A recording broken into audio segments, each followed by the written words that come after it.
Pierwsze lata Podchodzili pod okna. Jak każde życie moje zaczęło się. zatrzymał na dworcu wschodnim. Modliłam się, Cały wieczorem były jakieś żeby Proszę o opowiedzenie historii swojego życia. Dzień dobry, nazywam się Dominik Czapigo, pracuję w redakcji kwartalnika Karta. Przez lata uczestniczyłem w projektach dokumentacyjnych historii mówionej realizowanych wspólnie przez Archiwum Historii Mówionej Ośrodka Karta i Domu Spotkań z Historią.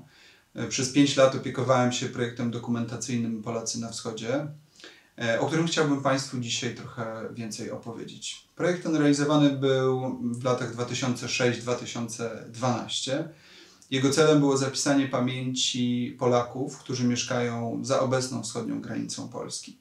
Tych, którzy byli obywatelami II Rzeczpospolitej przed 1939 rokiem, ale także tych, którzy znaleźli się poza granicami Polski w tamtym czasie, już po podpisaniu traktatu ryskiego w 1921 roku. 2 odrębne wyjazdy zostały zorganizowane na teren Rosji i do Kazachstanu. Tam także nagrywaliśmy Polaków, którzy znaleźli się tam w różnym czasie i z różnych powodów.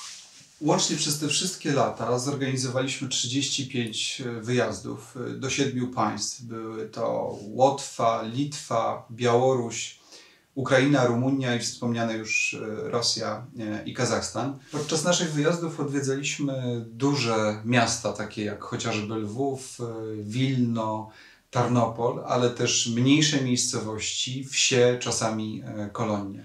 Udało się nam spotkać i zapisać historię ponad 1000 osób. Od pewnego momentu mieliśmy też do dyspozycji profesjonalny skaner, który zabieraliśmy ze sobą na te wyjazdy. Dzięki temu udało się nam skopiować ponad 4000 archiwalnych fotografii, dokumentów z rodzinnych archiwów naszych rozmówców. W pojedynczych przypadkach nasi rozmówcy też zdecydowali się na to, żeby powierzyć nam oryginały niektórych rzeczy. Myśmy o to nie prosili, mając świadomość, że są to bezcenne pamiątki dla ich dzieci, dla ich wnuków, ale jeśli ktoś się decydował, to wtedy takie dokumenty trafiały też do naszego archiwum. Łącznie w realizację tego projektu, jego część dokumentacyjną, przez te wszystkie lata zaangażowanych było ponad 40 osób. Na miejsce docieraliśmy w bardzo różny sposób. Autobusami, pociągami, marszrutkami, samochodami prywatnymi. Od pewnego momentu mieliśmy też do dyspozycji samochód służbowy ośrodka Karta, tak zwaną karetkę pogotowia archiwalnego, która na co dzień tutaj w Polsce w tamtym czasie służyła do ratowania zagrożonych zbiorów. We wszystkich projektach realizowanych przez nasze archiwum staramy się pracować używając metody wywiadu biograficznego, czyli pytać naszych rozmówców o całe ich życie. Takie też było założenie na początku realizacji tego projektu. Ono dość szybko zostało zweryfikowane. Myśmy go nie porzucili, ale bardzo szybko dotarło do nas, że to nie będą wielogodzinne, potoczyste opowieści, z jakimi mieliśmy do czynienia chociażby w Warszawie, Krakowie czy w innych dużych miastach, w których realizowaliśmy nasze projekty tutaj w Polsce. Ten projekt jest naprawdę wyjątkowy i pokazuje wyjątkowy potencjał historii mówionej. Mówi się, że historia mówiona zapisuje to, co oddolne, historię jednostkową i tak rzeczywiście jest i ten projekt Polacy na Wschodzie bardzo dobrze to pokazuje. Bez tych naszych wyjazdów, bez dotarcia do tych wszystkich ludzi, prawdopodobnie większość z nich nie zostawiłaby zapisu własnej pamięci. W tym sensie ten projekt ma też taki potencjał interwencyjny, tak możemy go nazwać. Na miejscu w realizacji tego projektu pomagali nam bardzo różni ludzie. Myśmy oczywiście przed wyjazdami starali się zaaranżować spotkania, umówić. Też dość szybko zorientowaliśmy się, że to nie jest możliwe. Do większości z naszych rozmówców nie mogliśmy dotrzeć bezpośrednio telefonicznie. Bardzo często nie mieli po prostu nawet telefonu. O drodze mailowej w ogóle nie było mowy. Trzeba też pamiętać, że było to już ponad 8 lat temu, a jeśli liczyć od początku, to już ponad dekadę temu, jak ten projekt się zaczął. Świat trochę wyglądał inaczej. Inne były też możliwości technologiczne, chociażby związane z nagrywaniem. Większość nagrań powstałych w tym projekcie to nagrania audio, a raczej to tylko nagrania audio. Nie ma niestety nagrań wideo.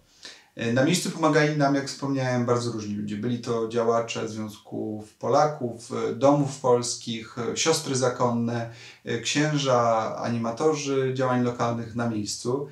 Staraliśmy się zawsze nagrywać spotkane osoby w ich domach, w ich mieszkaniach. To nie zawsze się udawało, nie zawsze udało nam się zawczasu porozumieć. Miały miejsce takie sceny, kiedy przyjeżdżaliśmy na miejsce, a tam już grupa ludzi zgromadzonych w Domu Polskim czekała na spotkanie z nami. Najczęściej musieliśmy wtedy tłumaczyć, że chcemy z każdym porozmawiać indywidualnie, że będziemy na miejscu kilka dni, każdego odwiedzimy i tak też się działo.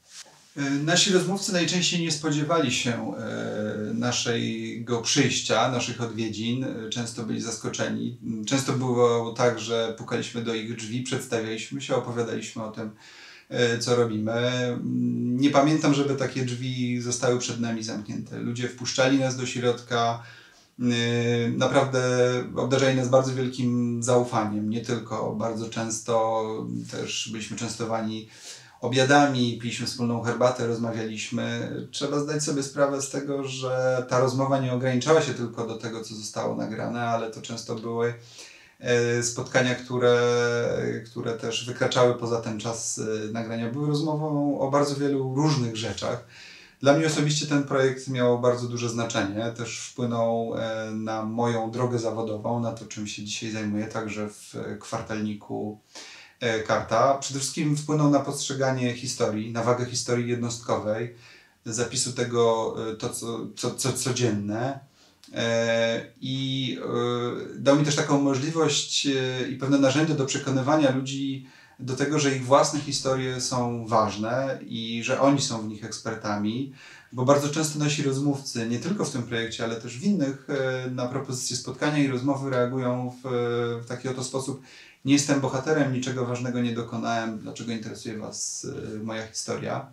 Wtedy zaczynamy przekonywać i w tym projekcie Polacy na Wschodzie również tak było. Tu ludzie byli jeszcze bardziej zaskoczeni, bo naprawdę rzadko kiedy mieli szansę opowiadać o swoim życiu. Rzadko kiedy ktokolwiek ich o to pytał.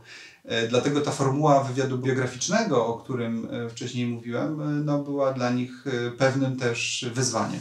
Po powrocie do kraju wszystkie nagrania były odsłuchiwane i opracowywane. Tworzono kwestionariusz, w którym streszczano treść relacji, tworzono też biogram, hasłowano te nagrania. Wszystkie one są dostępne w naszym archiwum.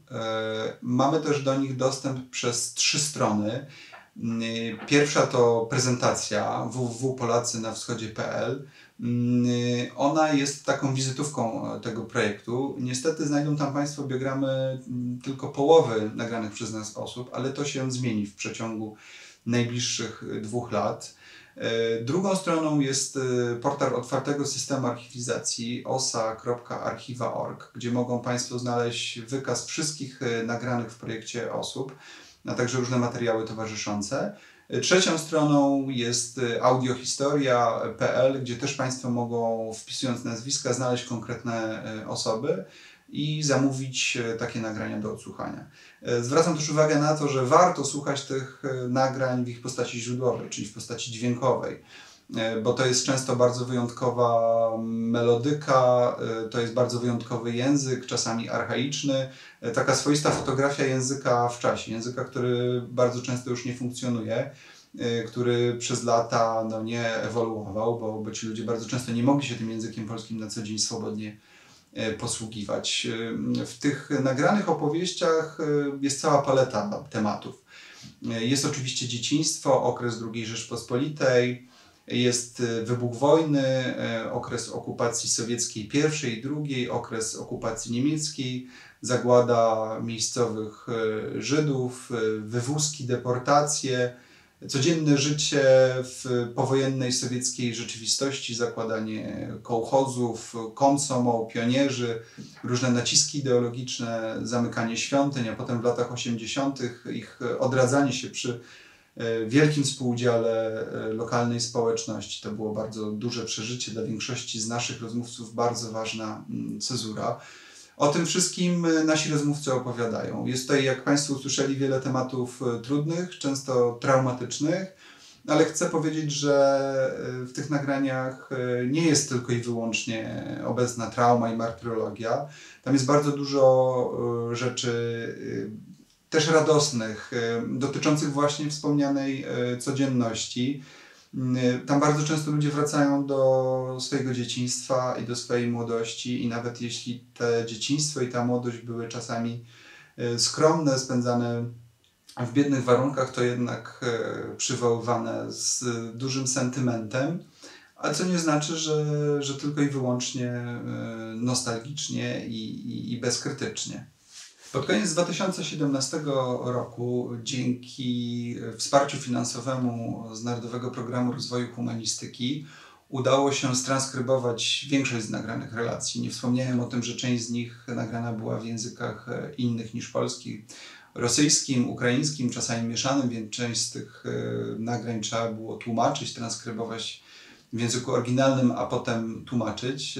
Wszystkie te, czy większość tych transkrypcji dostępna jest na wspomnianym portalu osaarchiwa.org. Rozbudowana będzie też wspomniana już prezentacja internetowa i docelowo znajdą tam Państwo biogramy wszystkich nagranych osób, będzie też więcej fragmentów dźwiękowych, a całość ma być podsumowana publikacją. Jest to duże wyzwanie, jesteśmy w trakcie czytania transkrypcji, widzimy jak trudny jest to redakcyjnie materiał, ale zarazem jak fascynujący, jak wiele jest tam losów ludzkich, wielkiej historii w tle, opowieści o codzienności, bardzo ważnych tematów dotyczących naszej historii. Proszę trzymać za nas kciuki, bo jak wspomniałem, jest to spore wyzwanie. Dla mnie osobiście ten projekt był naprawdę bardzo ważnym doświadczeniem. Nie chcę, żeby to brzmiało jak taki blok reklamowy, bo coś wypada powiedzieć. Te wyjazdy wiązały się z pewnym wzruszeniem, z taką możliwością spojrzenia na własne życie z pewnego dystansu i one były dla mnie jakimś doświadczeniem, mogę to zdecydowanie powiedzieć, formacyjnym. To jak patrzę na swoje życie, na rzeczywistość dookoła, na to, co się dzieje, w bardzo dużej mierze wiąże się z tymi opowieściami, których wtedy, w tamtych latach wysłuchałem. Ten projekt nie byłby możliwy, gdyby nie otwartość, zaufanie naszych rozmówców, którzy wpuszczali nas do swoich domów. Najczęściej gości nieoczekiwanych, nieproszonych w tym sensie, że nie zapraszanych wcześniej, a mimo to te drzwi stały otworem. Bardzo chciałbym w tym miejscu, przy tej okazji podziękować tym, którzy może gdzieś jeszcze to usłyszą, albo ich najbliższym, którzy kiedyś obejrzą ten krótki film. Bardzo dziękuję Państwu i zapraszam do odwiedzania naszych archiwów, do odwiedzania tych stron i do zapoznawania się z tymi naprawdę bezcennymi materiałami. Realizacja całego tego projektu przez wszystkie te lata możliwa była dzięki wsparciu finansowemu Kancelarii Senatu Rzeczypospolitej Polskiej. Bardzo jesteśmy wdzięczni za to, że rokrocznie Senat przyznawał nam kolejną dotację, umożliwiał organizację kolejnych wyjazdów i dokumentację na miejscu.